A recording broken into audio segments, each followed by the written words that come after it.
নমস্কার বন্ধুরা, আজ আমরা এমন একজনের বিষয়ে আলোচনা করব যিনি হলেন আমার এবং আমার মতো কোটি কোটি ভারতবাসীর প্রিয় নায়ক।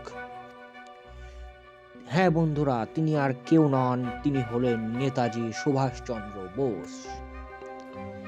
তিনি 1897 সালের 23শে জানুয়ারি তারিখে ওড়িশার কটক শহরে জন্মগ্রহণ করেন।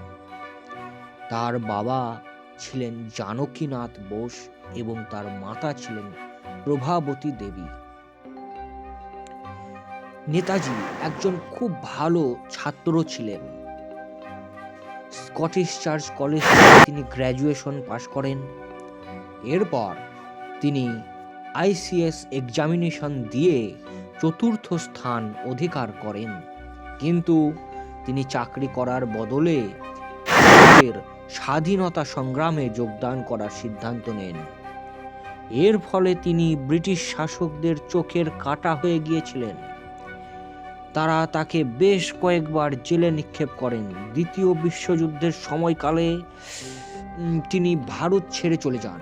তিনি আজাদহিন্দ ফৌজের নেতৃত্ব দিয়েছিলেন এবং ব্রিটিশ শাসকদের বিরুদ্ধে লড়াই করেছিলেন, কিন্তু ভাগ্যের পরিহাসে তিনি যুদ্ধ বন্ধ করতে বাধ্য হন।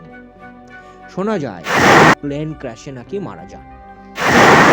এটা এখনো রহস্যই থেকে গেছে, তবে তিনি চিরকাল আমাদের হৃদয়ে স্বদেশ প্রেমের প্রতীক হয়ে থাকবেন। ধন্যবাদ।